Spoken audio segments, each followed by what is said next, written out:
So deepen the presence, there's not like one thing, oh, now here, that's how we do it, ta-da, and now we can do it. It's an ongoing path. It's like going to spiritual gym and keep lifting weights and don't stop lifting them until I die. And then I get born again and keep on lifting weights, because there is never end of that journey. So I think it's important to understand that, at least when I talk about deepening the presence, it's a lifelong journey. It's not a 5-minute thing. It's not a 7-day thing. It's not a 1-year thing. It's a dedication to life itself. So that's how serious I see that topic to be.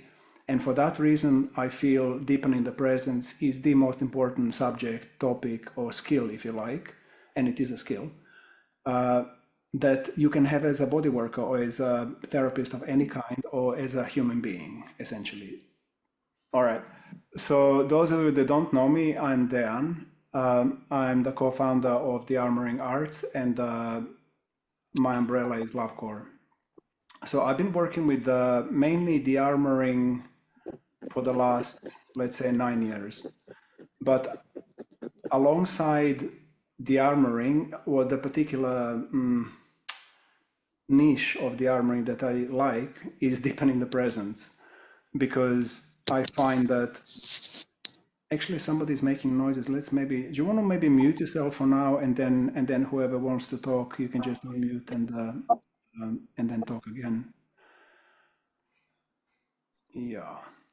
So what I found through my practice, the more I studied the armoring and the more I learned about how to work with people, the more I realized that really it's all down to presence. Like, I can be trained to my teeth, I can have so many diplomas and so much knowledge and so many techniques under my belt. But when I'm actually with a person, with a client or friend, it's my presence that determines the level of trust and the depth of that particular engagement. It's my presence that creates the space where my client is going to exist within. And so if my presence is kind of shallow and disconnected, if I'm disconnected from myself, essentially, the session is going to be as deep as I'm able to take myself. That's clear, right? Because if this bubble can go this deep, I can't possibly expect another bubble to go deeper than I am at. That's clear, right? So for that reason, I've kind of embarked on deepening my own personal presence through various trainings. And I mean, this is a lifelong journey for me, really. So I take presence very seriously, in as much that I gave my life to deepening it. That's essentially what I do with myself every day in my daily practice, and that's what I teach more and more, share, because I find it, that's a key element to working with people and being a kind of a happy and fulfilled person in my life. So when I talk about deepening the presence, there is no really a roadmap that I can give you, as I'm sure you understand that. It's more of a, at least for me, when I look into my life, it's a choice. It's a choice, and the decision is not enough. It's a choice to keep on looking at myself and keep on discovering areas in my life, parts of my life that keep me shallow, or they keep me guarded, or they keep me unexpressed, or they keep me in fear. Any of those things, which actually is definition of ama, which we can also talk about in a minute, are actually the reasons why I may not be deep or present or very present in that particular moment with that particular person, which we all know it changes. Like with one person, I can be super deep because I feel confident, and then you get me someone else in front of me, like, and I get super shallow. Like, So we understand that this also depends on, who we have in front of us and what kind of a day you can say I'm having. So then the work with deepening the presence is really minimizing the possibility of being a victim of circumstance, if you like. So what kind of day am I having? It's a circumstance, because I can either get up on my right foot and I'm or I can get up on my left foot and I'm completely like, so there's like a victim of circumstance. Another victim circumstance could be that, for example, unless I worked through, let's say, my papa issues, and I get a client or my boss or someone that I'm interacting with in the everyday life who reminds me of my papa, I'm most likely to lose the depth of my presence instantaneously due to that hook that I have. So then that also I'm a victim of circumstance that I never know who I'm actually going to be in front of, hence minimizing the potential of actually creating my life how I want it to be. Another victim of circumstance could be that, for example, I don't give a fuck. I don't care. Like I find myself in either part of my life or part of the day or in that particular moment where I just like, I don't care. Well, as soon as I did that, the presence, poof, is gone back to shower. So there's another circumstance that I actually have to kind of, so what I'm opening up here, it's a large conversation of how well do I know myself? And more importantly, how well equipped, trained, dedicated, and committed I am to transforming my way of being in the present moment, every single present of every single moment, forever, with everyone. Do you get me? So deepen the presence, there's not like one thing, oh, now here, that's how we do it, ta-da, and now we can do it. It's an ongoing path. It's like going to spiritual gym and keep lifting weights and don't stop lifting them until I die. And then I get born again and keep on lifting weights because there is never end of that journey. So I think it's important to understand that, at least when I talk about deepening the presence, it's a lifelong journey. It's not a 5-minute thing. It's not a 7-day thing. It's not a 1-year thing. It's a dedication to life itself. So that's how serious I see that topic to be. And for that reason, I feel deepening the presence is the most important subject, topic, or skill, if you like, and it is a skill, that you can have as a body worker or as a therapist of any kind or as a human being, essentially, because we share a presence with everybody, with our kids, with our spouses, with our work colleagues, with our friends. So topic of deepening the presence for me really is it. Right? There's nothing more important in the world, really. So having said all of that, I would like to put a finger on the pulse and hear your comments, feedback, thoughts, ideas, insights, questions to everything that I've said so far, so that this conversation can actually become alive a little bit. So you can unmute yourself and let me know what's going on under the hood.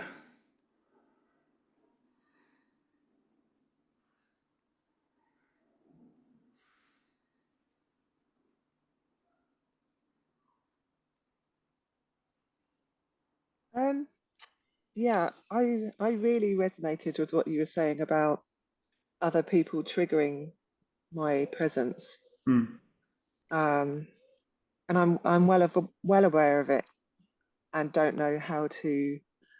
And the more I go into head when I'm thinking about that, the more detached I get and close down. Um, so yeah, I'm interested to, I don't know, learn more tools on how to have a daily practice to be more present. I mean, there Yeah, is a, I'm very aware that I'm triggered by other people. Some people I'm completely present with and really safe. Yeah, others not so much. I mean, there is actually, there are a number of schools or places that I can send you to practice this stuff because I've kind of gone through them myself. So one of the good ones for like a not first level, but let's say this house got very, very cleaned in landmark education. Do you know it or have you heard of it, Louise? No? Are you in the UK? They're actually in London in UK, real yeah, life. just outside London. Well, they're actually in London in Mornington Crescent. So landmark education, go and do it. It's absolutely amazing. So a very methodical, systematic system of transforming relationship one by one and dealing with all those incompletions that have you be kind of triggered by people in your life. So that's like one way. But for me, this was a journey of 2.5 years with them. So, and I cleansed a lot and deepened my presence a lot through doing that kind of work. So that's one answer to a question. The other answer to a question is to go mama papa work and do primal therapy. So again, I can recommend Pooja Leap. She is in Munich, very, very professional. Actually, also there is a human university in Holland. They're very good as well. I did mine there. So like mama papa work or the primal therapy would deal with pre 7 years of age, if you like, dynamics, phobias, traumas, residue memories. So that's another very, very successful and well thought of and kind of well designed system of working through that they would actually reduce the amount of triggers they have with people. So there is no one technique. It's more of a, again, it's going to be a journey of taking that seriously. And actually, I'm still doing it. Like there's not, at least in my Yeah. life, I'm 56, so there is not end of this stuff. Like there's No. only deeper, deeper, deeper, like final levels of this Mm. being annoyed or Mm. being triggered or being pulled to the side that I don't want to be in, you know. But those two would, for example, be a good start to systematically, methodically, like pluck out the root of all those triggers. Because the thing with the, for example, counseling and psychotherapy can be good, but they also might not have the depth needed to actually pluck out the root. And this is why I like the armoring techniques. The armoring is dealing with the root. So landmark is the armoring, mama papa work is the armoring. You can also find a therapist who is committed to plucking the root. That also works.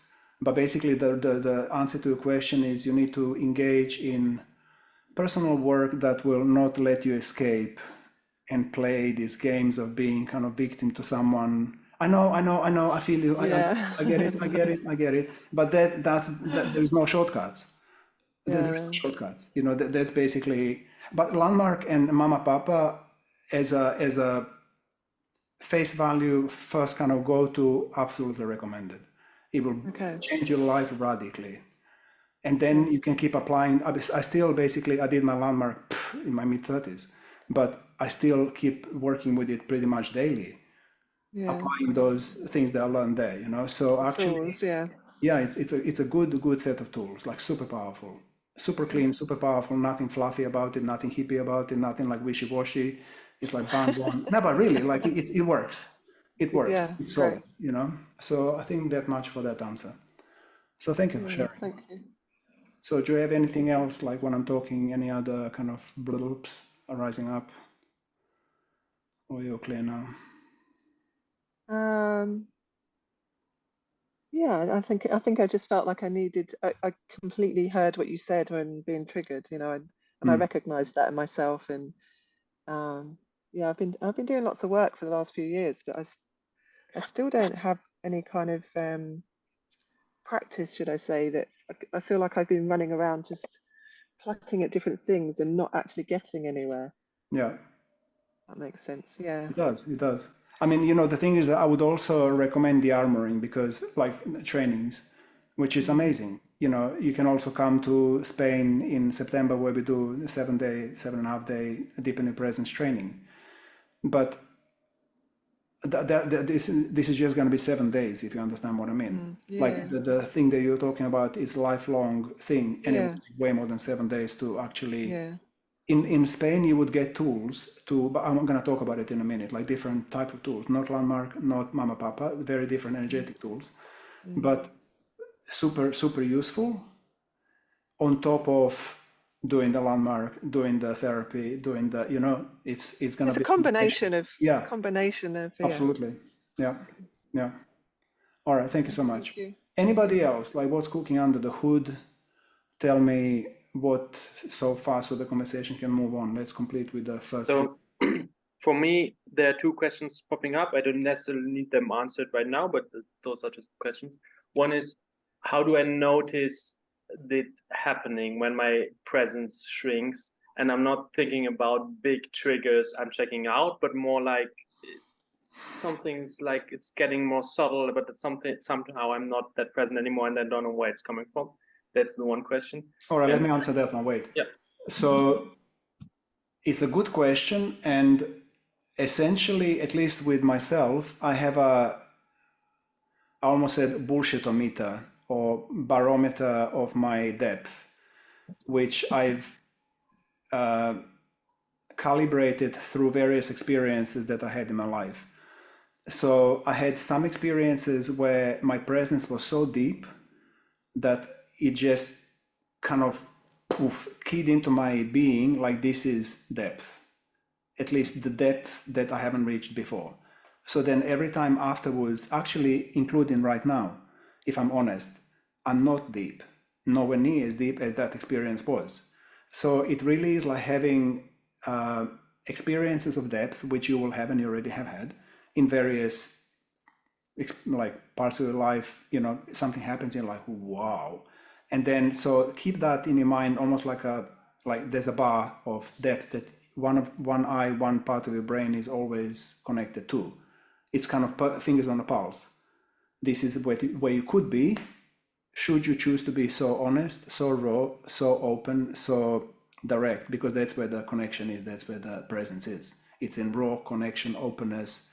It's never in bullshit, it's never in ego. And so then becomes a game of recognizing that I'm not as deep as I could be.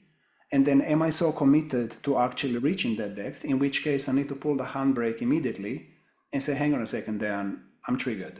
What's going on? And then I have a choice. It's always a choice. I either go through the process of dealing with my bullshit and dealing with the trigger and essentially my ego, looking at my ego and accepting it and transforming it, or turn a blind eye, say, you know what, not now, I'm just going to carry on being shallow, but at some point I'm going to work with it.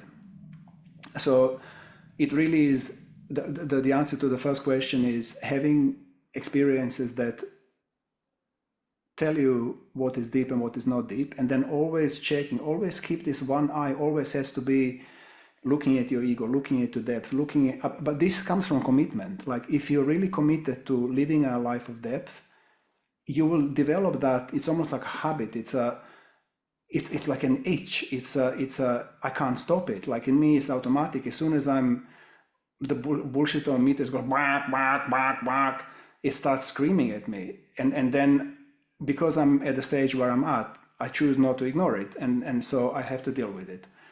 Or at least very soon deal with it, because like first I was okay, fuck off, not right now because I'm driving, or because I'm like, it's not the right moment. But so it really boils down to commitment. Are you really dedicated to it? Or are you willing to live with yourself being a shallow little shithead, basically? There's no, I mean, you know, this is how I talk to myself. Like the brutality of truth is the key to keeping me in check.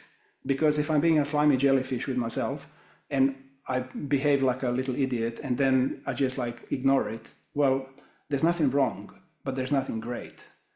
And because I'm committed to a life of greatness, then I don't allow myself to stay a slimy little jellyfish too long. Because I start getting vomiting on myself and I start looking in the mirror and say, who the fuck are you? Black.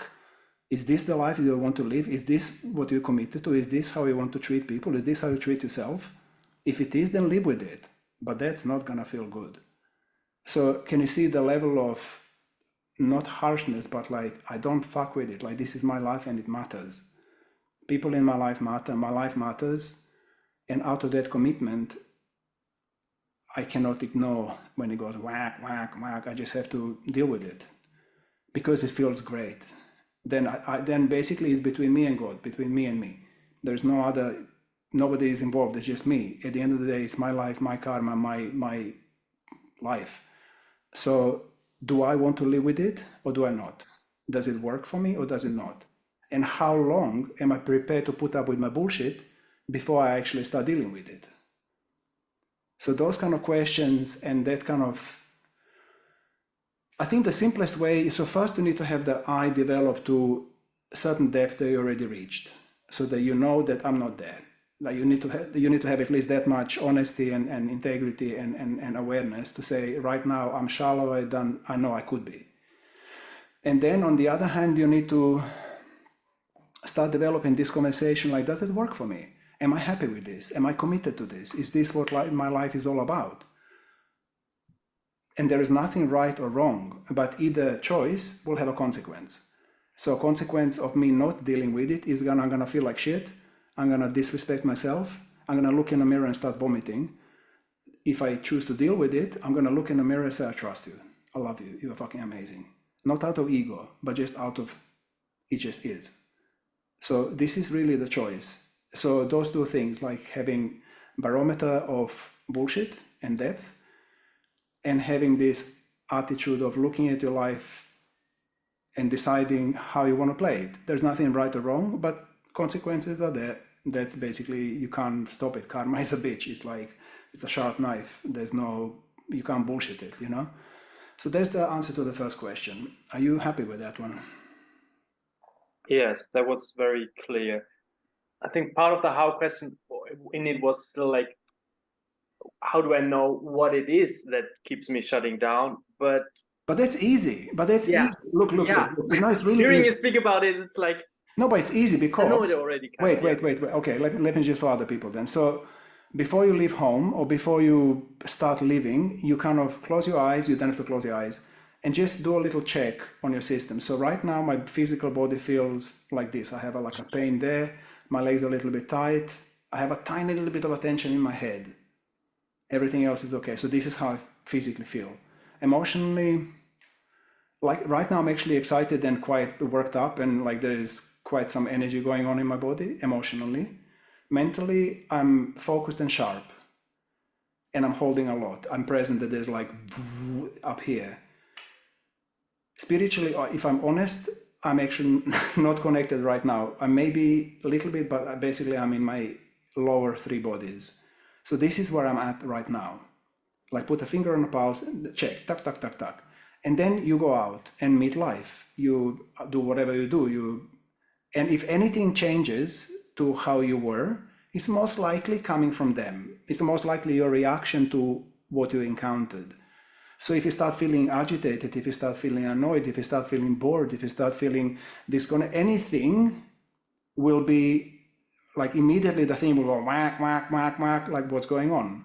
And then you need to again create a habit and of stopping yourself, pulling the handbrake and say, okay, hang on a second, what's going on? Am I losing depth? Am I being triggered? What's going on? You see what I mean? So that's how you catch yourself. Regularly doing this, I call it going home. The space of home, we're going to do it later on actually. Remind me, Marvin, please remind me in like half an hour if I forget. Let's do the meditation of going home. So this is basically a very quick process of, like I just did, like figuring out where I am, putting a finger on the pulse of my system right now, and checking in with myself, returning to like neutral, if you like, putting a car in a neutral and just idling, log, log, log, log, log, log, log. There's nothing going on, everything is in homeostasis, or at least as close to as you can be.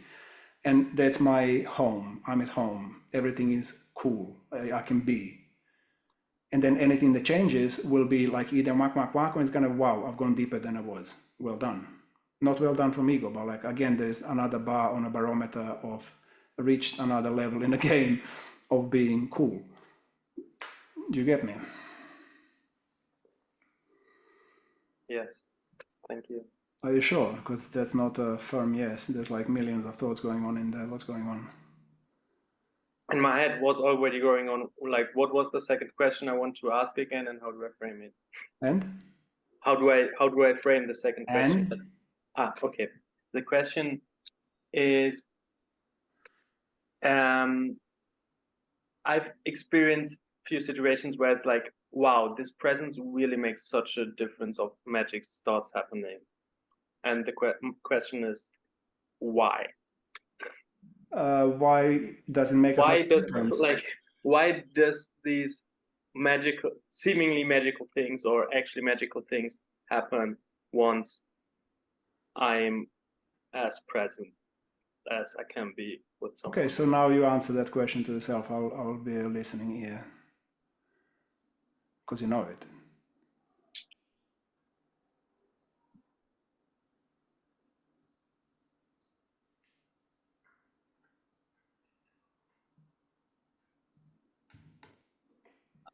I think it is that then something new can emerge and be created. When I'm not present, everything is reactional. It's just patterns playing out and repeating the things that have been there all the time already. And when I'm not there and I'm in the present state, then I can I do all these handbrakes and interruptions if I want to or not, but like I'm in it and I notice all of those subtle little changes and respond to them, and then something new can happen. Absolutely. Essentially, when you're in ego, you're already automatic. As you said, you're kind of just buttons, buttons, buttons, human robot. There is no possibility, there is no space for new things to come. There is no space for mystery. When you're in pure presence, when you're just relaxed and open, then anything can happen because you're not controlling it. So thanks for answering your own question. Great. So anybody else, what's cooking under the hood?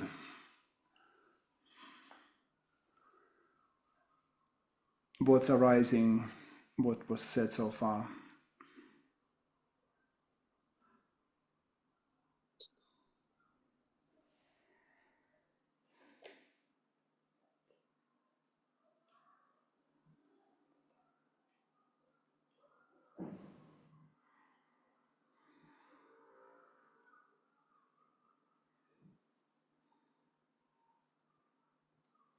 Okay, so we move on. So then we start talking about what can we do to actually increase the presence? What are the possible practices? What are the... So we already mentioned it's all working with ego on a subtle level.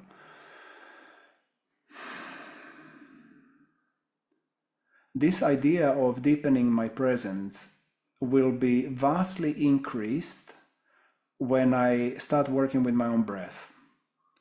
When I actually start paying, as a tool, I'm talking just as a tool. When I start paying attention to the breath, will instantly have a effect of connecting me closer to myself, and we're going to do exercise in a minute. The reason that happens is because I'm not talking about breath work where you kind of go lie down and go no. I'm talking about actually observing the breath, and then I can observe the breath, for example, like this.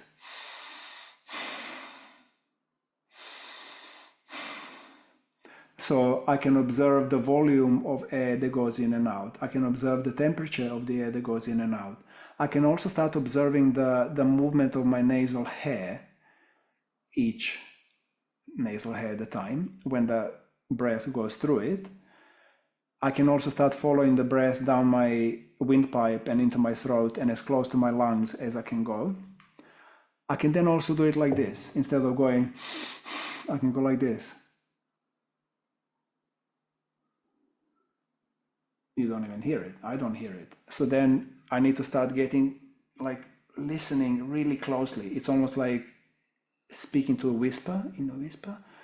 And because I'm paying more and more attention, close attention, listening to my breath, instantaneously, my attention starts getting more and more sharp. And as my attention becomes more and more sharp, this actually is presence. Attention is presence. Do you understand that? Like if I'm Mr. Blob and my attention span is of a fly or a fish and I'm like, I cannot be present. 1 second.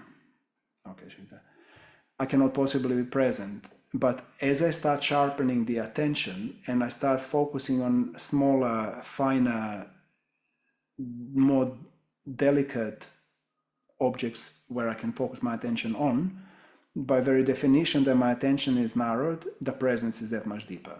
Because, okay, the simple answer, because that's just simply how it is. But we're going to practice it in a minute. So this is one thing. One thing is to work with the breath.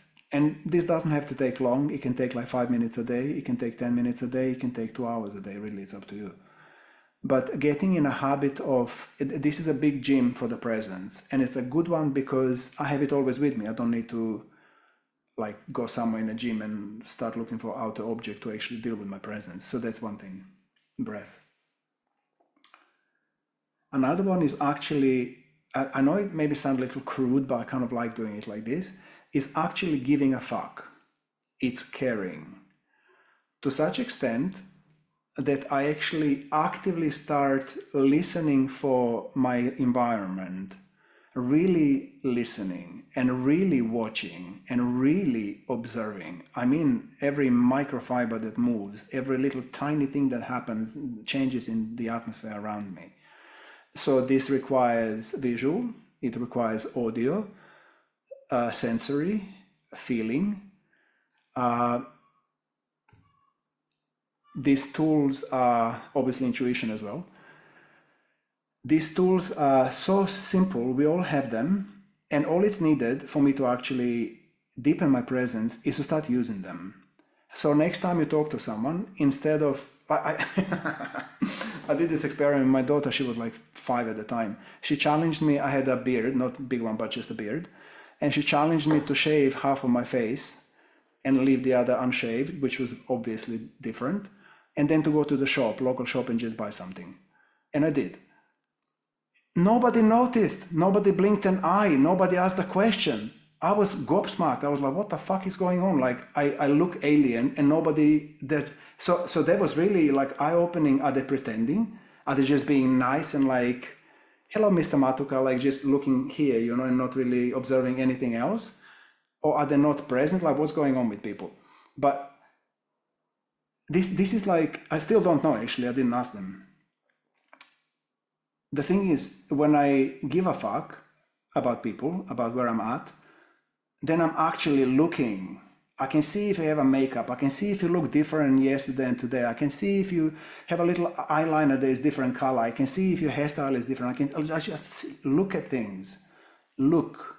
Because the more you look, and are closer, like tiny little micro expression, micro movements, micro tiny little things, this is the gym for the presence. My presence automatically starts getting deeper without me actually working on my presence. It's just observing reality around me, listening to things.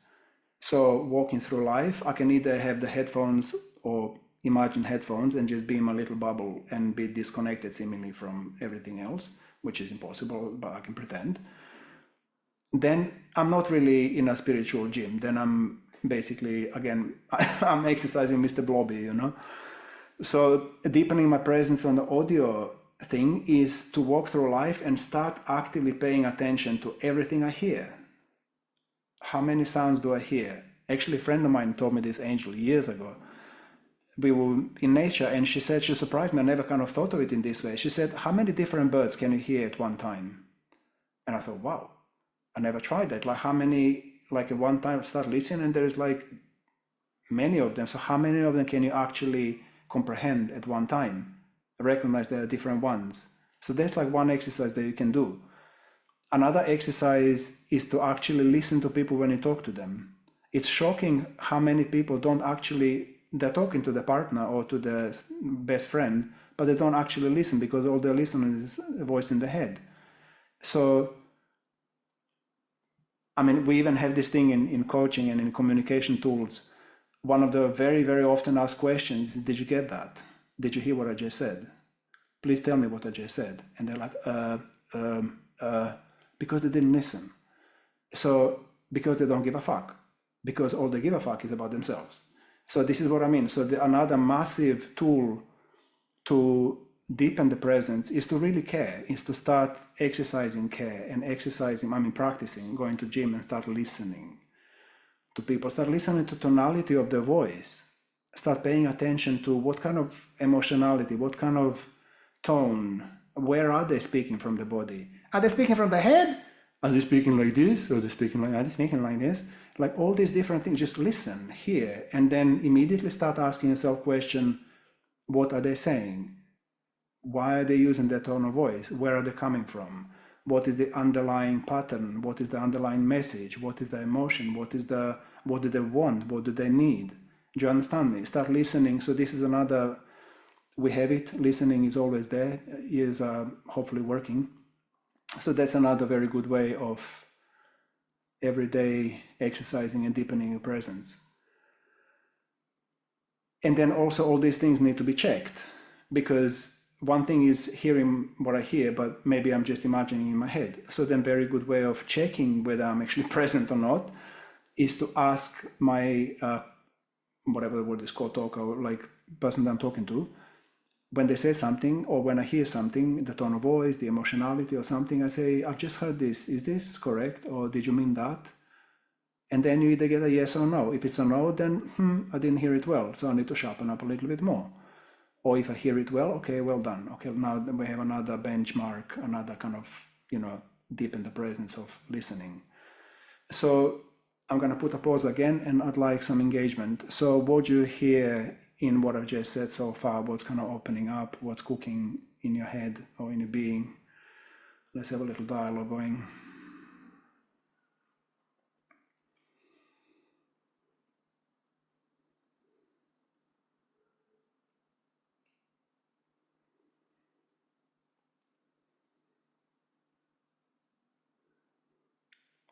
Sarah, you're busy doing something? Are you trying to unmute yourself? No? Okay. Yeah, you can Yeah. hear me now. Okay. Yeah, I'm liking the thing that when you're talking to somebody, you're not just having this monologue Yeah. and you're checking in. This is, did you hear, what do you say? Did you hear that? I really like this idea of checking in. Either when you're listening, I think this is very much needed. Otherwise, it's just this monologue. I just speak and then I don't get any feedback, so I don't know where what I've said has landed. I don't have a question around it. It's just really great to be unpacking it in this way. Thanks for sharing. I mean, this is the thing, like if I'm having a monologue, meaning just talking to myself really or whatever, not really dialoguing, it's a very lonely place. So not only I'm not gonna develop depth of my presence, but I'm also gonna be super lonely and alone. And that's a big prize. So again, like we go like what Marvin was asking earlier, like there's always a road. Do I care or do I not? Am I okay with it or am I not okay with it? There's a price to pay in both directions. If I pay attention and listen, I'm gonna first develop my depth, and also I'm gonna actually be with someone. I'm gonna be in a relationship with the world rather than being alone. So both directions will have a consequence. In one case, it feels great, meaningful, life has a sense, and in the other one, doesn't. So thank you for sharing, Sarah. Anyone else? Yes, Salini, you exploded. Sorry, Sarah was saying something. Okay. Hi, my name's Shalini. So I'm noticing two things. I'm noticing as I kind of weave in and out of presence, as I drop into presence, I can feel like both an aliveness that feels really exciting, and then I can feel an overwhelm, and then I kind of pull out. And yeah, I guess I'm just curious because I notice like even when I drop into my breath, I can feel like a tension in my throat, almost as if I'm now trying to change my breath. And then I can feel this like pulling out of my body. So what's the fear? Oops, sorry, there's some message that just popped up. Yeah, what is the fear? I mean, yeah, so okay, I'll just speak right now to the excitement that I noticed as I dropped in. I could feel this part of me that was like awakening, and I can feel an openness and aliveness to receive more of what I'm just being here. And then for whatever reason, the other side, when I drop in and feel that tension or the constriction, I guess there's just this fear of feeling too much, maybe, if I were to deduce. Oh, feeling, sorry, say again, I didn't get a word. Feeling too much? Like feeling too much. Maybe the default is the numbing, the distracted state. So there's something, I'm curious, to be honest, I have no idea. So have you ever kind of, I have it as a sport. I kind of challenge myself as a sport because that's basically how I get deep on my presence nonstop, because I see it as a sport. So it's like a challenge. Oh, come on, let's see. So have you ever tried to challenge that feeling of overwhelm and that kind of reaction to pull back out and to stay with it and to actually see what would happen if you carry on in that tone? I'm sure I have in different moments. I think I get more curious about the pulling out, and I go there. I'm like, what's here that's like. And so let's put a pause. So let's do the exercise. So what is the cost of pulling out? The Like cost? you pull out, huh? The cost, did you say? Yeah. Or the cause? No, cost. What don't you have as a result of pulling out? What don't I have as a result? So you're going somewhere, you're going deeper, deeper, deeper, and then at some point you pull out. So what did you lose by pulling out? What did that cost you?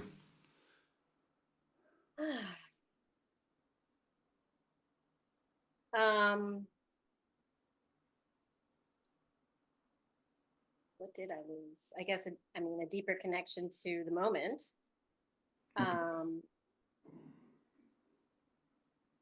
That's potentially a big cost, depending on what kind of moment it is, you know? Yeah. Let's, for example, put it in a scenario, I don't know if it's true, but let's say you're with your beloved and your connection is going like really like, wow, I've never felt anything like this. And then hopsy daisy, poof, you go. Yeah. Now, cost of deepening that is pretty high. Or you have a meaningful conversation with a friend that you're potentially just touching like ground that you've never touched before within yourself or within them. And then hopsy daisy, off you go. So then cost also is quite high. It is high. And actually, even as you're sharing, I'm remembering my benchmark that you spoke about earlier, which would have been in a de-armoring session where I was able to stay with the breath and stay present to what was happening in my body because of pain, actually, because the pain was so intense. And it opened me to like really changed my life because I recognized the potential that's available in my cellular body to what happens when I am fully present. Like I was just alive on the next level. So that's a huge cost, but that's not necessarily, I think, what I would think about in those moments. So you should. Maybe that's a thing. No, I mean, should, but maybe there should be one, I said like one eye is always going, mac, mac, mac. When you pull yourself out of depth, just have that as a benchmark and say, hey, you've just cut yourself off that kind of depth, that kind of experience of life, that kind of like, wow, that's getting you right. So, yeah, what's cooking? I just noticed, so I guess there's a word of safety coming because I Safety? feel like, because I think I pull out of presence with others because I'm already worried that they're going to pull out of, or that they're not, my trigger is that not having presence reflected back to me. And I often feel like people are not listening, not valuing. And can you be with that? Like my first question is, why don't you train yourself in being with that? Actually being laughed at, being ridiculed, being like, look at her, what a cow, or whatever, and just basically giving it this, not out of anger, but just out of, I don't care. I know who I am. So would that be worth maybe, because you see, the thing is that if you see that as a potential benefit in your life, that you could train yourself, because it's a train yourself to the point of actually, in this case, not giving a fuck what other people are thinking about you. Can you see how much freedom there would be for you? Like, it would just be an amazing life. It's so much easier to be you. So that's like, on one hand, you pull yourself out and there's a cost, but that could be a cost of not being able to actually be yourself in God knows how many situations in life. So once you put that on scales, like on one hand, I have to go through the uncomfortable meeting the shadow, meeting this like, oh shit, I better pull out because I could be ridiculed, because I could be laughed at, because I could be left alone, because blah, blah, blah. You have to face that. But on the other side is actually, if you do face it, you're going to have the armoring experience type presence in your everyday life. And then it's up to you and your grown up, but this is where the motherfucker is, because it's up to you and your, I call it spiritual logic, grown up thinking. Like, you're not a kid anymore, you're a powerful spirit in body, and you choose the level of your existence on this planet. And so now, after this conversation, every time this happens, you will immediately remember, I have a choice. I can stay with it and go through it, and potentially face the music of being left alone and being ridiculed and being laughed at, and actually 5 minutes later realize that, what the fuck, I was worried about this. It's like, go fuck yourself. Like, I don't want you as a friend because you suck. You're not good for me. And from that moment on, changes. Or you can run the other way and not do it. You will immediately have this like spiritual, you need to really engage like these scales, and then it's your choice. Like you are your own master, really. Like, how much are you willing to give in to this? Oh, I'm so small. Oh, I will be ridiculed. Oh, there's nothing wrong with it. But just put it on a scale. What did this cost you? It costs you so much that I don't think it's worth living with it, personally. But that's up to you to answer. And again, actually, I would also for you recommend Landmark. I mean, it's for that kind of thing, it's perfect. It will just knock it out of you in such an effective way. It will just go woof like this. I mean, it's intense, but it's very supportive, very supporting environment. Like really, like go, go, go. So it's super good for that. So they also do it online. So maybe if you don't have the like Louis has it actually in real life, but mostly they do it online as well. So I would recommend it as well. Yeah, and I guess I'll just say one thing is I noticed, like, if I think of that moment of de-armoring where I was open like that, I can understand why there are protective parts that would want to pull me out of that, because it's a very open, expansive sort of state. And if maybe there's a part of me that recognizes this is not the place to open, then it's like No. Okay, No, bullshit. that's cheating. Yeah, no. It's always a space to open. It's just how much shit you're willing to take, how much heat are you willing to take in your face, but then also that means how much growth you're potentially receiving, because the more heat you can take and process, that much more you're bigger. Yeah, your energetic container, your depth is whoa. It's like giving birth, it's like whoa. And then suddenly and that doesn't shrink. This is the amazing thing. So the amazing thing about the armoring, once you go through this, like through the shadow, it doesn't shrink back. You stay open forever. And that is what you get hooked on.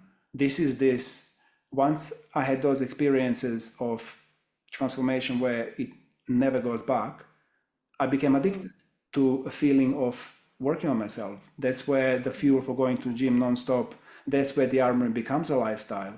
And developing the depth becomes the only choice. First, because it's amazing. And second, because it feels so incredible when it's like woof, and it stays like that. It doesn't shrink back into this little there and there. It's like, it just stays like this, and then stays like this, and then stays like this, and stays like this. It's phenomenal. I get goosebumps. That's the beauty of this, taking this life, if you like, the path seriously. But that's how you take it seriously, because you get hooked on how good it feels to actually stay long-term open. It's not like a quick pill that you kind of go up and down. Once you go through it, it's a pill forever. It's like it's a good I feel thing. it in my chest. Yeah, thank you. It's Cool. exciting. You're welcome. Yeah. All right. Anybody else? What's cooking under the hood?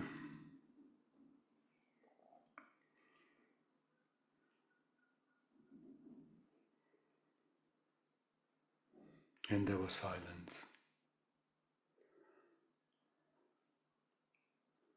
Nothing? Okay. All right, so shall we do a little exercise then? So Marvin, what did you want to? There was two that I wanted to do. What was the first one? You were meant to remind me. Oh, what was it? The going home exercise. Oh yeah, okay, let's do that. Just typing it in the chat. Yeah, no, let's do going home and then we do the breath afterwards. All right, so let's just you don't even have, just sit, be however you are, as comfortable as you are, just normal. Don't have to do anything. And you can do this with your eyes open or closed, really makes no difference.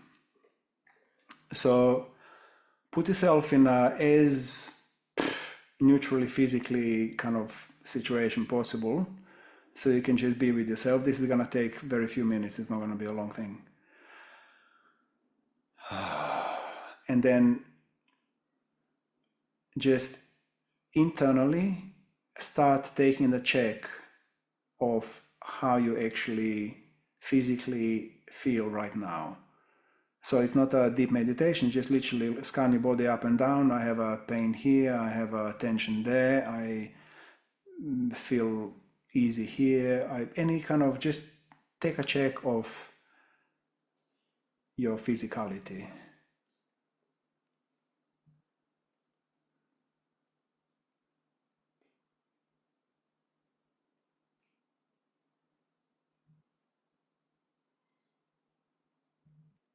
And this is not fixing anything, not changing anything, just acknowledge what exists, acknowledge the reality as it is. Just as it is, not changing anything.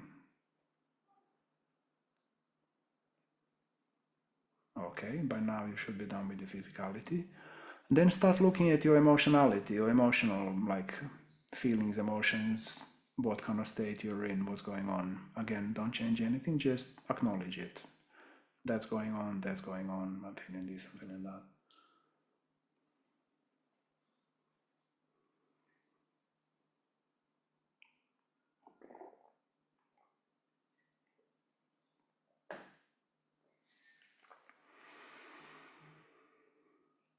Okay, now start looking at your thoughts.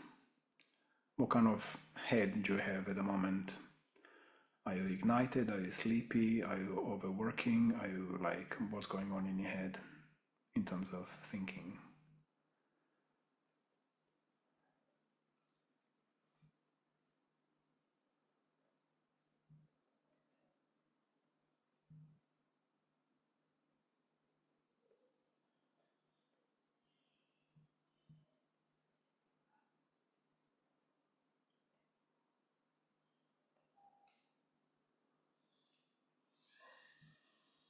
Okay, now start looking at the energetics of your body. If you say to yourself, I am energy, and then start observing dynamics, subtle movements of energy through your body, subtle changes in your dynamic way of being, anything that is going on energetically that you can say, okay, that's going on. Pulsing, running, buzzing, shifting, anything.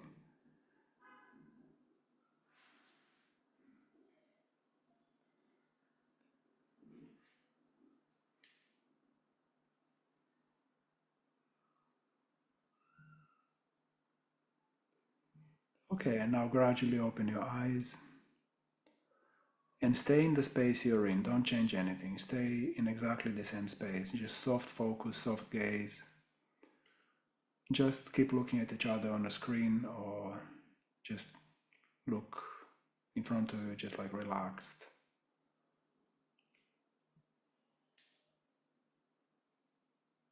If you did it, I almost said correctly, if you did it deeply, you should be at a space of home right now, which is like no major upheavals, no major runnings. It's just like pleasant sense of being within your frame.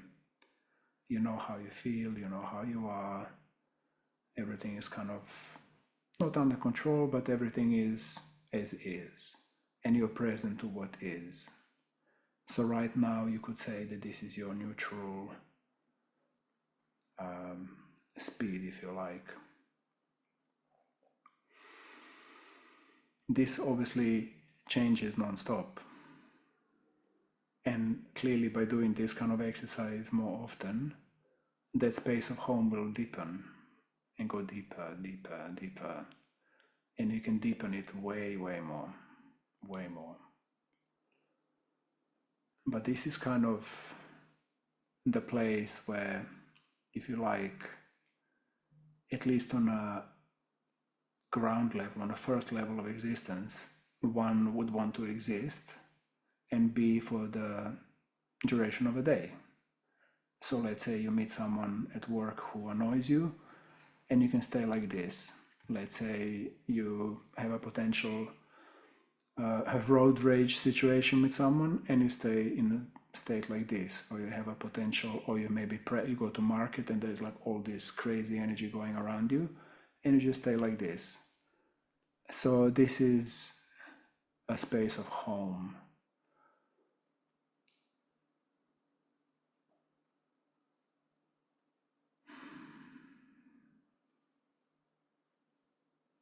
There is a difference between being kind of disconnected and docile, like semi-asleep, almost like comatose, which is like, you know,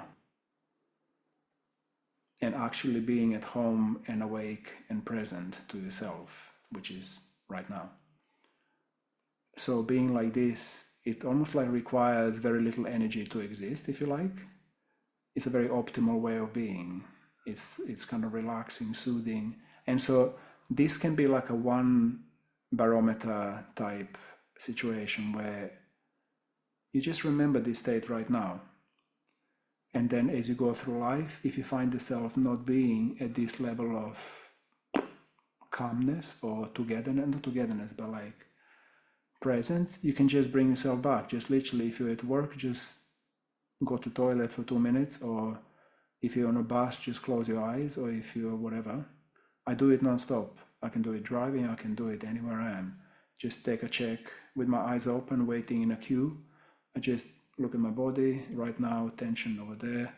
Legs are burning because I've been sitting for a while. Emotionally, I feel very relaxed. Mentally, little kind of activity here, but I'm okay, and energetically also. Super simple, super quick. And as soon as you do it, within that instant, when you clock it, when you realize it, when you say, okay, this is how I am, relax instantly. Super simple.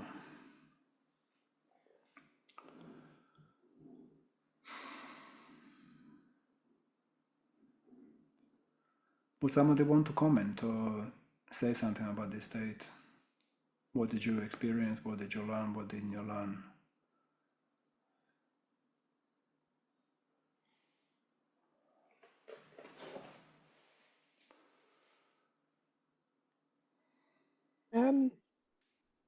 It's for me, it's a really gorgeous place which I recognize.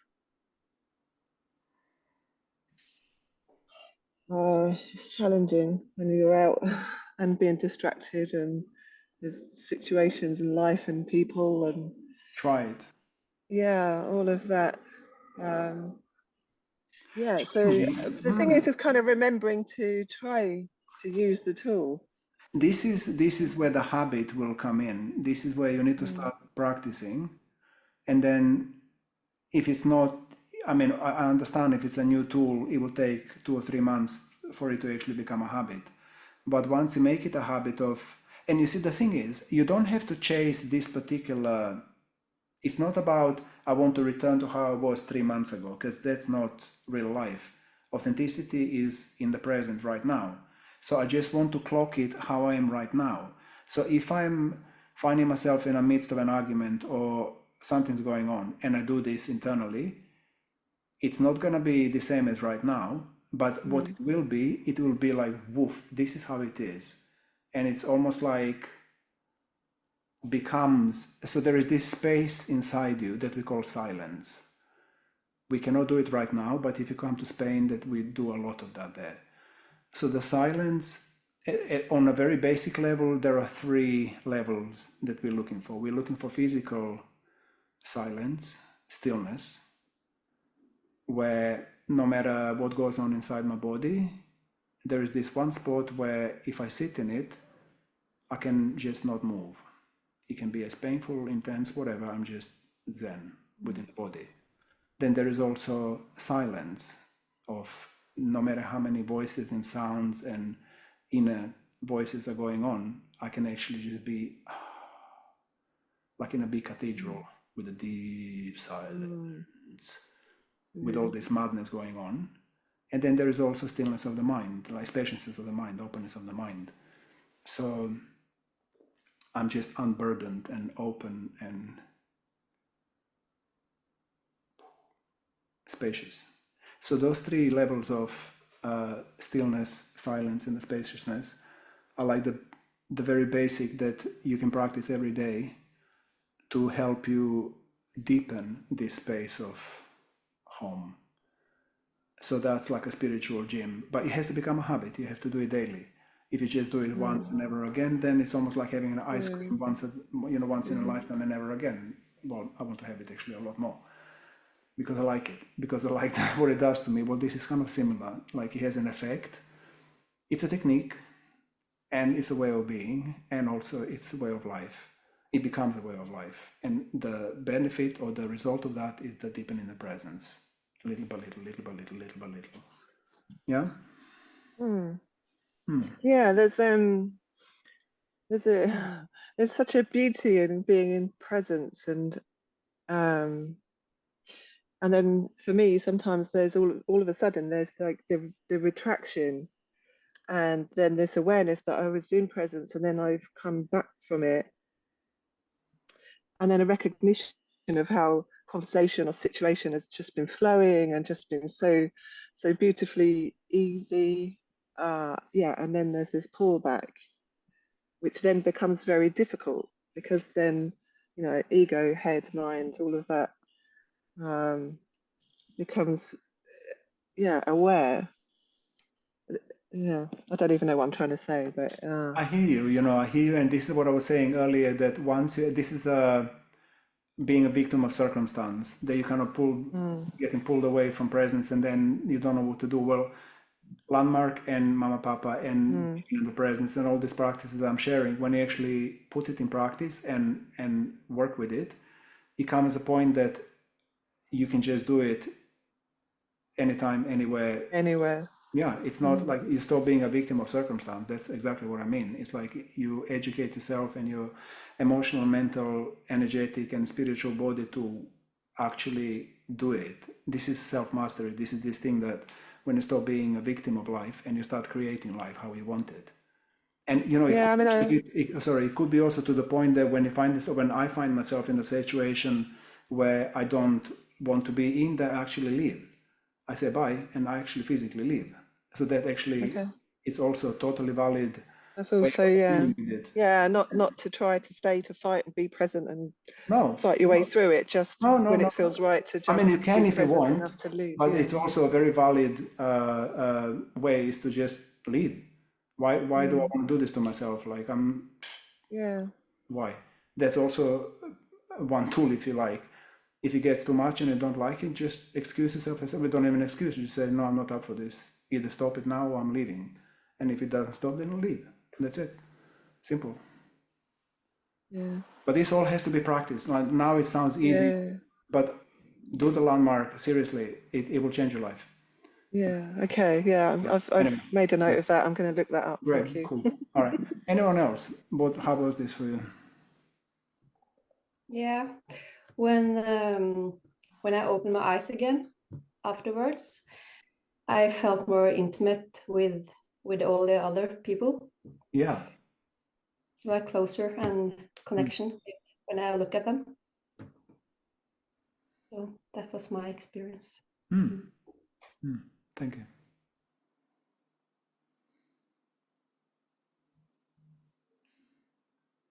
Go on, one more and then we're going to move on.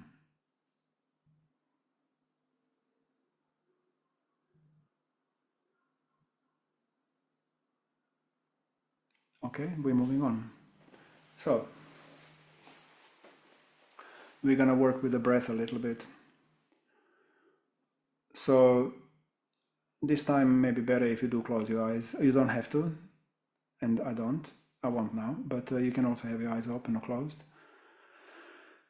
And put yourself in a physical position that you can be. We're going to do it for maybe like 5 or 7 minutes or something like that. So not too long, but also just for you to have the experience of the way of observation that I was talking about. So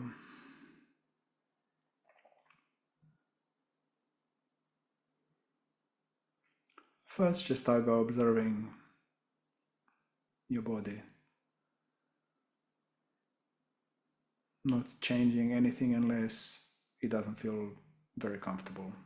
You can do like micro adjustments if you need to move your head up and down, left and right. Reposition your legs or balance your spine in a different way so you kind of relax as much as you can for this next 5 or so minutes. And then beginning to release the tight jaw. So even having mouth half open if you want to. But just like pay attention to the inside of your jaw muscle and start releasing it from the inside of your mouth. And then from the outside of your mouth. And this should have immediate effect of your neck muscles relaxing, of your jaw dropping, your lips relaxing, your tongue relaxing. This all happens automatically, and just let it hang, let it be. Don't have to try anything, don't have to push anything. The whole point is just to be with what is.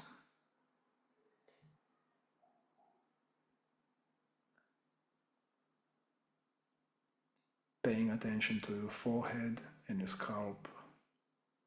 Consciously, just by paying attention to it, you start releasing the tension there. Again, nothing doing, just observing and releasing tensions.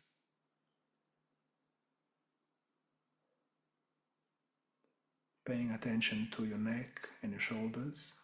Again, without trying, you just pay attention to it, put your attention there.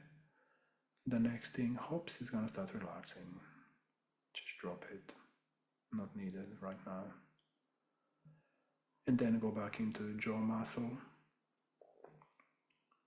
Inside of the mouth, outside of the mouth.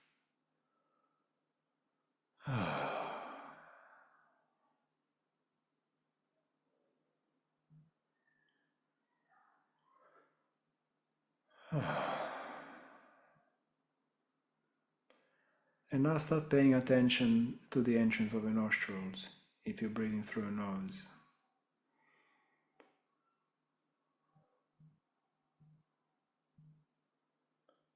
And just begin observing the air that comes in and out. Just watch it.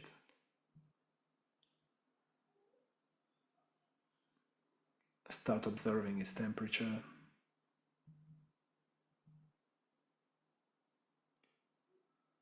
A little cooler when it comes in, a little warmer when it comes out.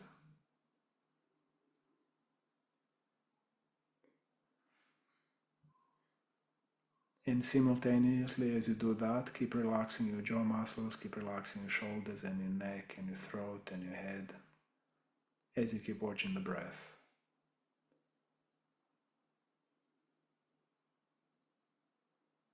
And the type of observation is, if you imagine watching your child, or if you don't have a child playing at the playground, and you most likely have this like really curious, loving, open attitude to watching that kid. There's just like endless creativity in the movements. You can just watch them forever. The kind of cuteness and the innocence and the playfulness is just mesmerizing. Well, with that kind of attitude, you observe your breath.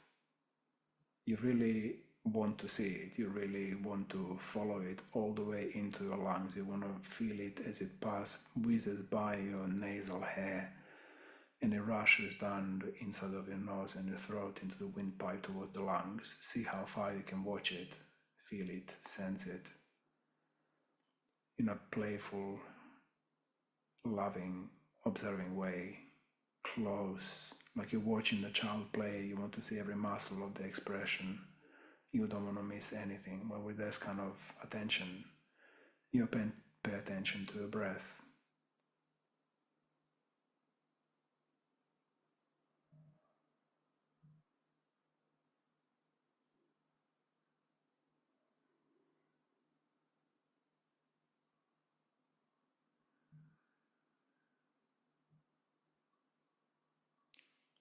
If you find your attention flows elsewhere, immediately bring it back.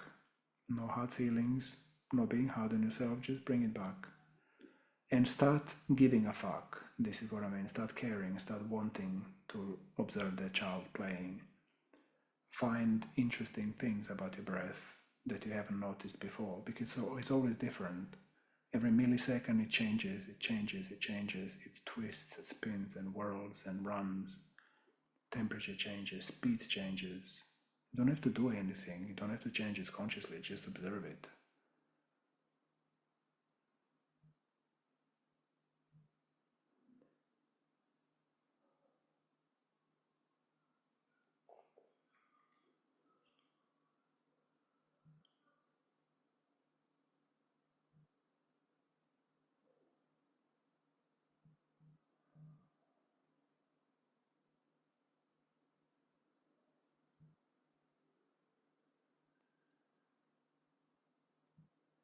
And every time, if it happens that your mind takes over, immediately go back into finding that interest in looking at the kid playing. Loving. The key is loving observation with love, with joy, simplicity in being. Not controlling and hard and I must watch you. It's like, wow, look at you. What are you up to now? That kind of attitude. Because that relaxes you deeper. It relaxes your heart. Your heart energy starts flowing. And the result is you get present to love, relaxation, openness, simplicity, innocence.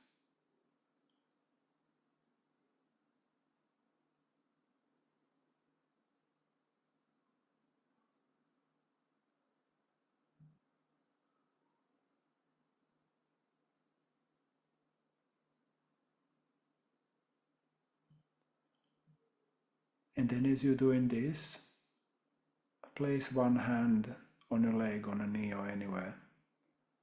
And with the same keen interest, slowly stroke your leg. Tiny little movements, like choose your speed, or any part of the body. And pay the same kind of attention to every millimeter of your skin, every millimeter of your fingers, your palm, touch of the claws, the sensations, the heat, the cold, the texture.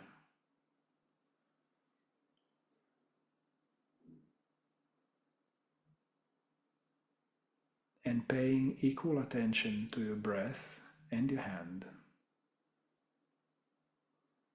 So if you like, it's multitasking.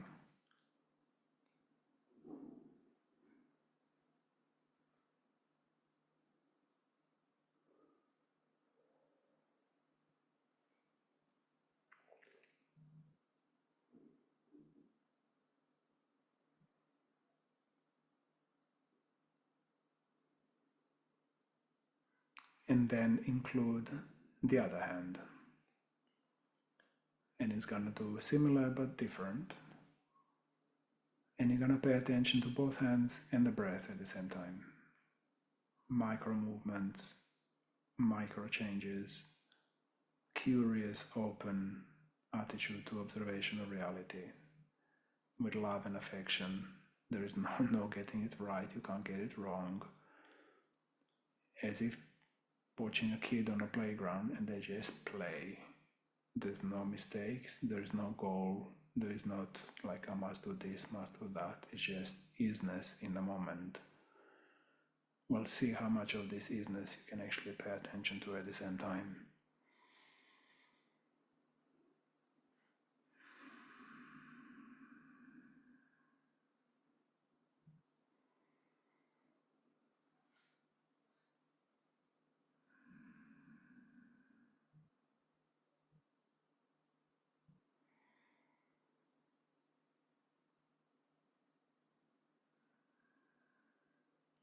And then gradually, slowly open your eyes, and you keep doing the both hands and the breath.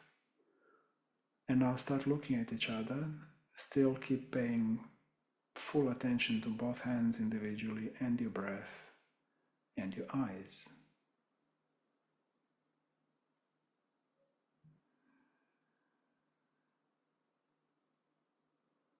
And doing it with love.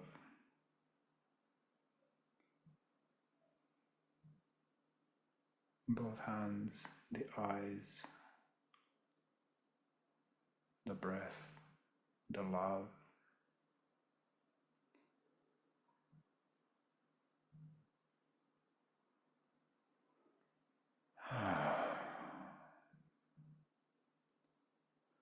And then bringing yourself, I almost said to here and now, we already couldn't be any more here and now than you are.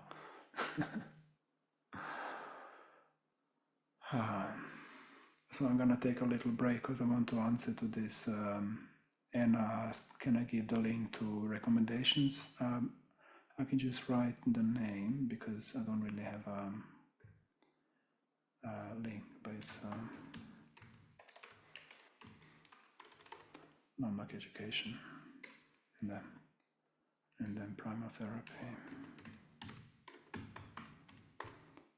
We have that.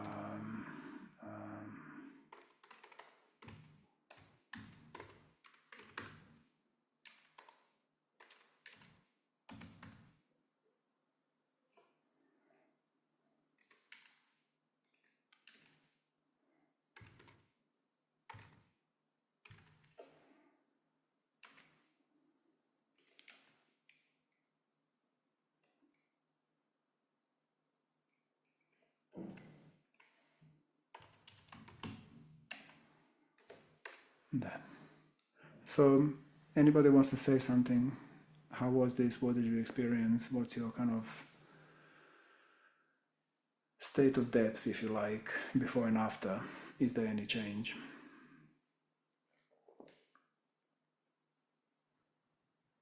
Hi, Katja here.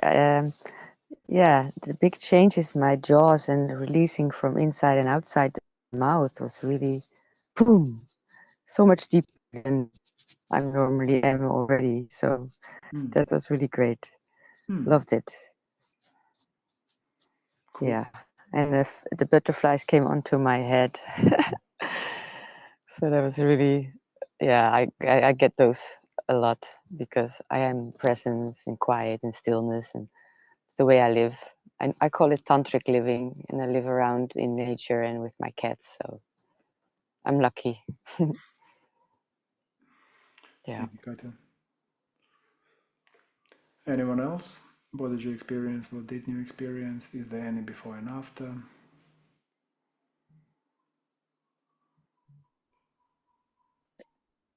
Can you hear me? Yeah. Yeah. I was very touched when I started touching myself on the leg. There were even tears. There were even tears running down my cheeks. It felt so good, and to just touch myself without any further purpose, just touch for the touch, just feel what is, not going anywhere, especially not going for pleasure, just feel the touch. It hit me. It was fantastic. You look very Really good. now. You feel like you lost 10 years in the last 20 minutes. Thank you.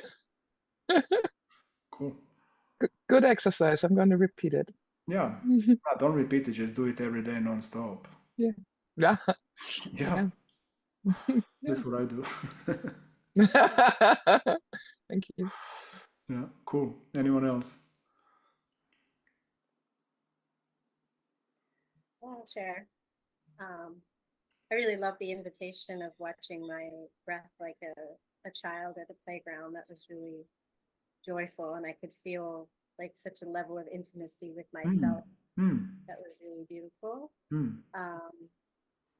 Yeah, and at the same time, I noticed my mind is so strong. Just like it can be here in it, and yet also just occupies so much energy. So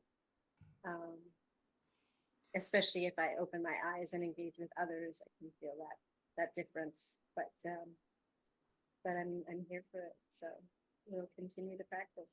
Yeah, cool. Thanks for sharing.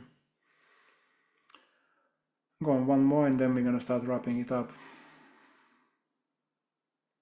Yeah, I noticed that the more I focus on my breath, the more my heartbeat got louder. I can, it was, and also I really enjoy the fact that I didn't know that my heart can divide it or not divided, but let's say that I may have three hearts at the same time. It's because each time I had my hands on the part of my body, it was like if I have a little heart under my hand, and it was really, and then even when I open my eyes, I can feel my heart go, in the direction of the screen. So it was really interesting to see. I just say, okay, it's the first time that I observed that actually my heart follow my breath, or I don't know, or follow my attention. the direction, attention, absolutely. Yeah. Amazing. Cool. So now I have how many hearts? 4, 5? Well, Cool. All right. Well, dear people, our time is kind of run to close now. So thank you, everyone. Thank you for being willing and for coming to play. That was fun and cool to see you all here. I'll probably do another one of these, maybe, I don't know, in a month or something. You're welcome to come. So in terms of recommendations, I wrote in a chat, I don't know if you've seen Landmark Education and the Primal Therapy as a human university in Holland and the Puja Leap in Munich. I don't know if I have any other ideas right now to write, but I think that's a good start.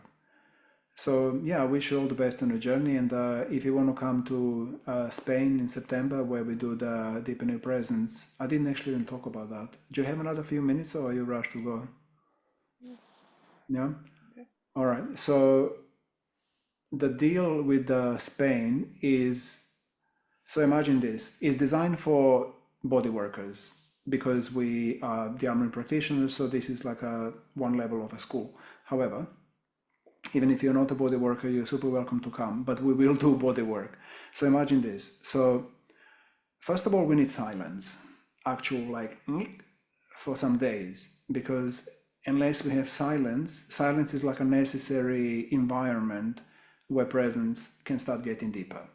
Because if we are continually chatting and talking, as much as we all love it and there is nothing wrong with it, it's very difficult to deepen the presence while the gub is going blah, blah, blah, you know?